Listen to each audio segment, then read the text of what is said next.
श्री राधेश्याम। आज भगवान की असीम अनुकंपा से हम श्रीमद् भागवत कृष्ण कथा के चतुर्थ दिवस में प्रवेश कर रहे हैं। कल जिस समय हमने कथा को विश्राम दिया था उसमें हमने मनु और शत्रुपा के पुत्र उत्तानपाद जी महाराज के वंश के विषय में सुना। आज हम उनके आगे जो उनका दूसरे पुत्र थे श्री प्रियव्रत जी महाराज, उनके बारे में श्रवण करते हैं। पहले प्रियव्रत जी महाराज बड़े ही धार्मिक एवं तपस्वी राजा थे। उन्होंने इतनी कठोर तपस्या की कि अपनी कठोर तपस्या के बल पर एक ऐसे रथ का निर्माण किया जो सूर्य की भांति चमकता था।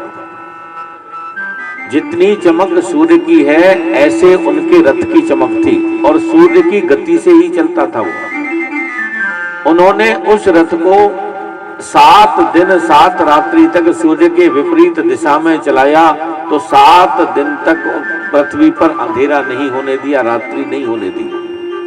पूरे 7 दिन तक सूर्य चमकता रहा। तब श्री ब्रह्मा जी आए।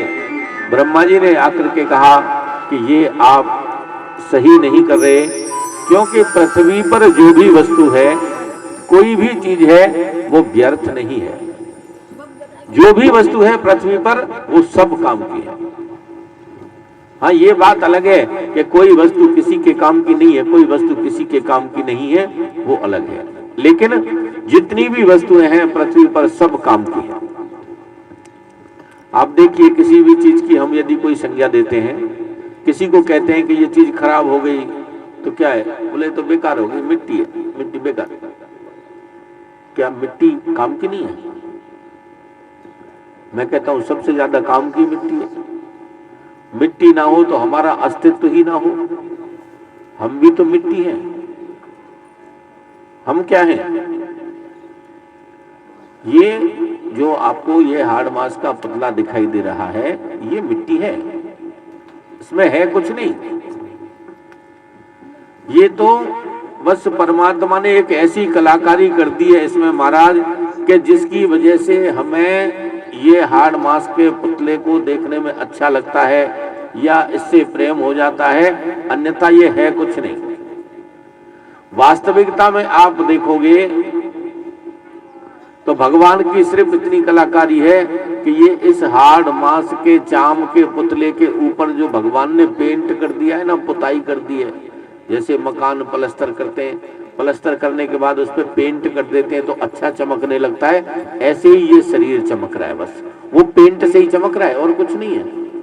नहीं तो महाराज ये जो खाल है ऊपर की, इस खाल को हटा करके देखो, आपको अपने शरीर से ही नफरत होने लग जाएगी।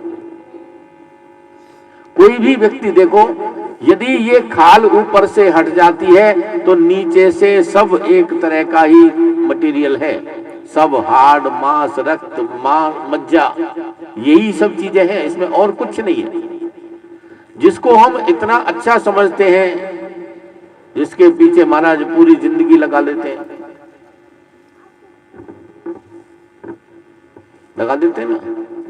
और कोई तो इसे चमकाने के पीछे इतने बड़े रहते हैं महाराज, पूछो ही मत। 3रे दिन पहुंच जाते हैं ब्यूटी पार्लर में। और ब्यूटी पार्लर वाले भी ऐसे होते हैं, कहो तो कोई नया मिल जाए ना तो उसे पता ही नहीं है क्या करना होता है। कहो तो इतना पोत दे के पता ही ना चले।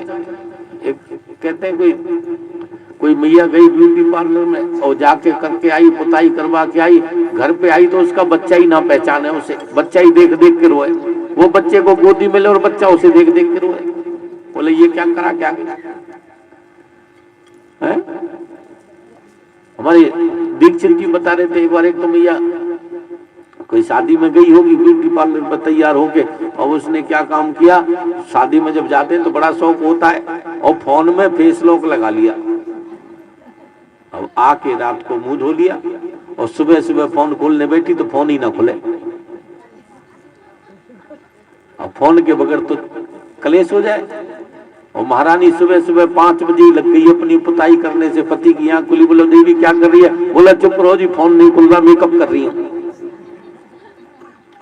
क्या फायदा है ऐसा? ऐसे मेकअप का क्या फायदा जो अभी थोड़ी देर पहले किया और उतर गया? और हमें तो बड़ी वो होती है, हम तो अब सोचना पड़ता है। पहले जब हम छोटे छोटे थे तो हमारी दादी, माताजी, पिताजी और लगा के 2 डंडा सुबह सुबह भेज देते, चल चल जा बाल कटवा के आ। और कितनी सर्दी पड़ रही हो, कुछ भी हो, जा कटवा के आ। अब बाल कटवा के आए, और बाल कटवा के आए तो तैयार बैठे, डंडा लेके, बोले नहा। बोले अभी नहीं, अभी सर्दी लग रही है। बोला सर्दी क्या, जब तक तू नहीं नहाएगा तेरे सर पे शनिचर बैठा है।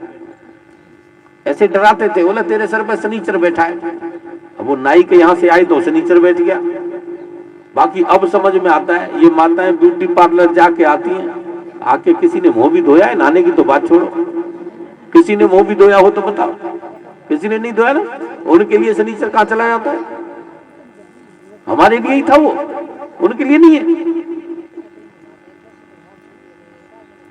पर एक बात बता दूं आपको, ब्यूटी पार्लर में जाओ, बड़ी अच्छी बात है, लेकिन ऐसे ब्यूटी पार्लर में जाने की कोई जरूरत नहीं है। यदि ब्यूटी पार्लर में जाना है तो हमारे ब्यूटी पार्लर में आ जाओ। हमारा ब्यूटी पार्लर सबसे अच्छा। देखो यहाँ चेहरे की तो कहते नहीं है, चेहरा तो जो भगवान ने दिया, रंग रूप जो भगवान ने दिया वो अच्छा है, लेकिन इस ब्यूटी पार्लर में आपके मन को जरूर सुंदर बनाया जाता है, आपकी आत्मा को सुंदर कर दिया जाएगा इस ब्यूटी पार्लर में ला करके। तो ये ब्यूटी पार्लर सबसे अच्छा है। प्रेम से बोलो। अब वैसे पृथ्वी पर देखा जाए तो व्यर्थ कुछ नहीं, बेकार की चीज कोई नहीं है, सभी चीजें अच्छी हैं, बस हमारे कोई काम की नहीं होती तो हम फेंक देते हैं। आप देखो महाराज, किसी किसी के घर तो भोजन इतना बच जाता है कि वो भोजन को ऐसे ही फेंक देते हैं ना, वो बेकार नहीं जाता, उससे भी किसी न किसी का पेट भरता है, उसे भी कोई ना कोई खाता है। हमारे लिए व्यर्थ था, लेकिन जिसको भूख ज्यादा लगी है वो उसे खाता है। खाता है नहीं खाता? और ये पेट की भूख तो ऐसी है महाराज, कुछ भी खिला देती है। क्योंकि मैं तो इस चीज का बड़ा भुक्तभोगी हूं, मैंने देखा है। ठाकुर जी की कृपा से जब मैं शुरू में गया था, घर से निकल के जब जंगल में गया था, 6 महीने रहा था किसी कार्य के लिए। 6 महीने तक किसी आदमी की, किसी औरत की, किसी बच्चे की कोई शक्ल नहीं देखी, तो वहीं रहता था, तो भोजन में कुछ नहीं मिलता था। अब जो पेड़ मिल जाए, पेड़ की छाल मिल जाए, पेड़ के पत्ते मिल जाएं, कुछ भी मिल जाए, वही रूखा सूखा खाया, पेट भरा और जय राजे। तो जब भूख लगती है तो कुछ भी खा लेता है आदमी। उसमें मुझे एक बात याद आती है कि हमें जीवन में कभी भी अपने घर में या अपनी थाली में भोजन को व्यर्थ नहीं जाने देना चाहिए, भोजन को कभी छोड़ना नहीं चाहिए। केवल भोजन उतना ले जितना खा सके, ज्यादा भोजन ना ले और ना ज्यादा भोजन बनाए। और माताओं को एक बात और बता देता हूं मैं, ये आजकल बड़ा वैसा देखा जाता है, जब से ये फ्रिज चले हैं, एक बार आटा लगाएंगी माता, आटा लगा के फ्रिज में रखती रहेंगी, उसमें से निकाल निकाल के रोटी बना बना के देती रहेंगी। ये गलत है। आप ध्यान रखो, दिन में चलो कोई घंटे, 2 घंटे, 4 घंटे की दिन की बात है तो एक बार को फिर भी माना जा सकता है, लेकिन कभी जीवन में आटे को इतना मत गूंथना जो बच जाए तो आपको रात्रि को फ्रिज में रखना पड़े। रात को बचा करके आटे को कभी जीवन में मत रखना। जो रात को आटा बच के रहता है, उस आटे को सुबह जो हम भोजन करते हैं तो आप ऐसे समझो जैसे वो पिंड होता है ना, हम पिंड दान करते हैं मृत्यु के बाद में, तो वो हम पिंड दान का भोजन बना के खा रहे हैं। इतना बड़ा पाप है उसका। तो कभी जीवन में ऐसा मत करो। बीमारी भी है और पाप भी है। और भोजन तो बड़ी अच्छी जगह है, भोजन की रसोई भी आपकी बहुत अच्छी जगह है। कहते हैं हमारे घर में मंदिर दो ही होते हैं, एक मंदिर तो वो जिसमें भगवान जी विराजमान होते हैं, भगवान की पूजा करते हैं, और दूसरा मंदिर वो रसोई जिसमें हम भोजन बनाते हैं। और अपने जोधपुर में तो ज्यादातर माता बहनों का समय रसोई में गुजरता है, तो बनाते ही इतने तरह के आइटम हैं। हम तो देखते हैं रोजाना महाराज कभी कुछ थाली भर के डाल देते हैं, सोचने में ही निकल जाता है बोले क्या खाएं। हमारा क्या है, हम तो जब आश्रम पर रहते हैं तो सुबह सुबह 2 रोटी बगैर चुपड़ी और एक कोई हरी मिर्च ले ली या चटनी बना ली और 1 गिलास लस्सी ले ली और बस उसी से खा लिया, पेट भर गया, चल दिया। तो यहाँ तो ज्यादातर समय भोजन का रसोई में निकलता है। माताओं को रसोई में भोजन बनाते समय अपने मन के भाव बहुत अच्छे रखने चाहिए और उस समय भगवान का भजन करना चाहिए। रसोई बनाते समय माताओं का जो मन का भाव होता है, जैसे मन से, जैसे खुशी से, अच्छे से भोजन बनाती हैं, तो जो उस भोजन को ग्रहण करता है उसके मन में वही भाव पैदा होते हैं। इसीलिए आपके मन में अच्छे भाव होने चाहिए। अब कई बार माताएं क्या करती हैं, भोजन बना रही हैं रसोई में और गाने गा रही हैं फिल्मी, मतलब मेरा मन डोले, मेरा तन डोले, मेरे दिल का गया। अब सोच लो, तुम्हारा तो थोड़ी देर के लिए मन तन डोल रहा है, लेकिन जो उस भोजन को करेगा तुम्हारे बनाए हुए को, फिर उसका भी मन तन डोलेगा, तो सबसे ज्यादा समस्या तुम्हें ही होगी। और किसको समस्या होगी?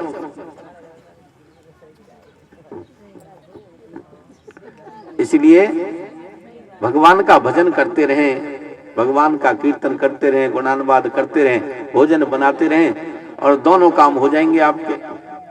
एक पंथ दो काज, भगवान का भजन भी हो जाएगा और आपका भोजन भी बन जाएगा। वैसे मैं आपको एक बात बता दूं, ऐसा कहा गया है कि जो व्यक्ति 125 करोड़ बार भगवान के नाम का जाप करता है, वो भगवान को प्राप्त कर लेता है। अब आप सोचोगे महाराज 125 करोड़ की गिनती तो बहुत ज्यादा है, ज्यादा लग रही होगी, लेकिन ज्यादा है नहीं। ज्यादा उनके लिए है जो शुरुआत नहीं करते, जो शुरुआत कर देते हैं तो धीरे धीरे मंजिल को पा लेते हैं। आप शुरू ही नहीं करोगे, ज्यादा समझ के बैठे रहोगे तो कहां से पूरी होगी गिनती। अब आपका मान लो किसी का घर 4थी मंजिल पर हो और आपको ऊपर जाना हो, तो सोचो नहीं मैं तो एक ही छलांग में 4थी मंजिल पर पहुंचू। ऐसा हो सकता है क्या? नहीं हो सकता। 4थी मंजिल पर जाने के लिए आपको एक एक सीढ़ी चढ़ना पड़ेगा। तो ऐसे ही वो 125 करोड़ की गिनती को पूरा करने के लिए आपको शुरुआत करनी पड़ेगी, आपको निरंतर उस पर प्रयासरत रहना पड़ेगा। पर एक चीज और ध्यान रखना, मान के चलो किसी कारणवश, किसी वजह से इस जन्म में वो गिनती हमारी पूरी ना हो पाई, तो निराश मत होना। जितनी गिनती पूरी हो गई ना, अगले जन्म में हमारी गिनती वहीं से शुरू होगी, पीछे से शुरू नहीं होगी। जैसे हमारी ये गिनती होती है जो हम पढ़ते हैं 1 2 3 4 5 या 1 2 3 इंग्लिश में पढ़ते हो तो कोई, ये गिनती तो भी आपकी इसी जन्म में काम आती है। अगले जन्म में पता नहीं कहां जन्म मिले, कौन सी भाषा में, कौन सी जगह जाना पड़ जाए, वो गिनती सीखनी पड़ेगी, वो सीखनी पड़ेगी। लेकिन भगवान के नाम की जो गिनती है ना, यदि आपने इस जन्म में 1 करोड़ बार ले लिया तो अगले जन्म में 1 करोड़ 1 से शुरू होगी, नीचे से शुरू नहीं होगी। वो आपका एक बार भगवान का नाम लिया हुआ समझ लो आपके कोष में, आपके बैंक में जमा हो गया, वो हमेशा हमेशा के लिए आपका हो गया। इसलिए हर समय भगवान का नाम जपते रहो। श्वास श्वास पे कृष्ण भज, वृथा श्वास मत खोए, ना जाने या श्वास को फिर आवन होए न होए। तो हर श्वास के साथ में हमें भगवान का भजन करना चाहिए। जीवन में किसी भी चीज को व्यर्थ नहीं समझना चाहिए। कोई चीज व्यर्थ नहीं है, सभी चीज काम की है। व्यर्थ कभी फेंकना नहीं चाहिए किसी को। प्रियव्रत जी महाराज को ब्रह्मा जी ने रोक दिया और फिर उन्हीं के जो रथ के कारण, जो उन्होंने 7 दिन 7 रात्रि तक जो रथ घुमाया था, उससे हमारी जो पृथ्वी है इस पर 7 द्वीप बने। प्रियव्रत जी महाराज के रथ के कारण बने। यह समुद्र भी और द्वीप भी, जम्मू द्वीपम पलक्षम च शालमलो शाक पुष्कर कौश्च द्वीपे कुश्च द्वीपो सप्त द्वीपो नाम। ये जो 7 द्वीप हैं, जिसमें जम्मू द्वीप है और उसमें अजनाब खंड है जिसमें हमारी भारत भूमि आती है, ये द्वीप भी उनके रथ के प्रभाव से ही बने। प्रियव्रत जी महाराज भगवान को प्राप्त करके तो उनके बेटे हुए आग्रीद और आग्रीद के हुए नाभि, नाभि के बेटे हुए भरत। भरत जी महाराज बड़े अच्छे थे, भगवान का भजन करते थे। वो एक बार जब बैठते थे भगवान का भजन करने के लिए तो कम से कम 200 मालाएं पूरी करते थे। एक बार बैठते 200 माला पूरी करते। और गंडकी नदी के किनारे पर आश्रम में रहते थे, बड़े आनंद के साथ प्रभु की भक्ति करते थे। लेकिन एक दिन एक आश्चर्य की घटना घटित हुई कि एक हिरणों का कोई झुंड आया। उसमें एक हिरणी पूर्ण मास गर्भ से थी। दूसरी तरफ से शेर ने दहाड़ मारी, हिरणी गर्भ से थी। घबराई, घबरा करके उसने जल में छलांग लगाई। जल में जैसे ही छलांग लगाई तो उसका जो गर्भ शिशु वो बाहर आ गया। हिरणी दूसरी तरफ गई और वो ठंड की वजह से, कुछ प्रसव पीड़ा की वजह से, कुछ शेर के डर की वजह से अपने प्राणों को त्याग दिया उसने। अब वो जो हिरण का शावक था वो तैरता तैरता भरत जी महाराज नदी में स्नान कर रहे थे, उनके पास में आ गया तो उन्होंने उसे ले लिया। कहा कि देखो इसकी माँ भी खत्म हो गई और अब इसका कोई नहीं है संसार में, और ये भी जीव है, परमात्मा का बनाया हुआ है, तो इसकी रक्षा में करो। भरत जी महाराज उसको ले आए, हिरण के बच्चे को, और लाकर के आश्रम में रहने लगे। अब तो उसे बड़ा प्रेम से रखने लगे। उसको कंबल में सुलाते, उसको अग्नि से तपाते, उसको दूध पिलाते, उसकी सेवा करते। और सेवा तो महाराज ऐसी चीज है जो अच्छे से अच्छे हिंसक जीव को भी अपना दास बना देती है। हम जो सेवा करते हैं, अच्छे से अच्छा हिंसक जीव भी उससे हमारा दास बन जाता है।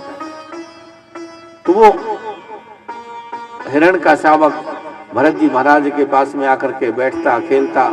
अब भरत जी महाराज को धीरे धीरे उससे मोह हो गया, वो उससे प्रेम हो गया। भरत जी महाराज जब भजन करने के लिए बैठते तो वो आकर के पीछे से पीठ को खुजलाने लगता, जीभ से चाटने लगता। भरत जी महाराज माला छोड़ के उसे गोदी में लेकर के दुलार करने लग जाते कि तेरी माँ बाप भाई बहन सगा संबंधी सखा जो भी कुछ हूं मैं ही हूं, बस तू आजा मेरे पास में। उसे लेके उससे खेलते रहते। धीरे धीरे समय गुजरता गया, उनको और ज्यादा उससे मोह होता गया।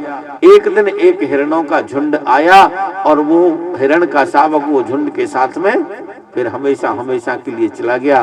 भरत जी महाराज उसको हा मृग हा मृग हा मृग हा मृग पुकारते पुकारते मृत्यु को प्राप्त हो गए। तो अगले जन्म में फिर उनको मृग की योनि मिली। देखिए कथा बताती है कि हमें भी जीवन में संसार में अपने संतान से, पुत्रों से, पुत्रियों से, नाती पोतों से प्रेम जरूर करना चाहिए, लेकिन इतना मोह नहीं करना चाहिए जो हम अपने जीवन का उद्देश्य ही भूल जाएं। उसके चक्कर में अपना ही जीवन बेकार कर दें, व्यर्थ कर दें। प्रेम करो, मोह करो, लेकिन इतना नहीं। मोह सभी व्याधियों का मूल है। मोह सकल व्याधन कर मूला, तिनते उपजे बहुविध शूला। इतना मोह नहीं होना चाहिए जो हम अपने आप को ही भूल जाएं। अपने आप का पता होना चाहिए कि ये हमारा जीवन हमें क्यों मिला है।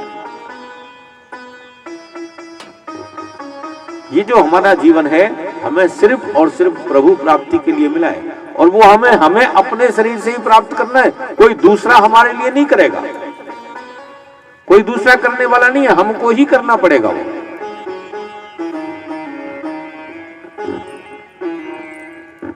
पर हम क्या करते हैं, कई बार तो हम रुपया पैसा कमाने के चक्कर में, परिवार के चक्कर में इतने ज्यादा लिप्त हो जाते हैं कि अपने जीवन का उद्देश्य ही भूल जाते हैं, अपने आप को ही नष्ट कर देते हैं हम।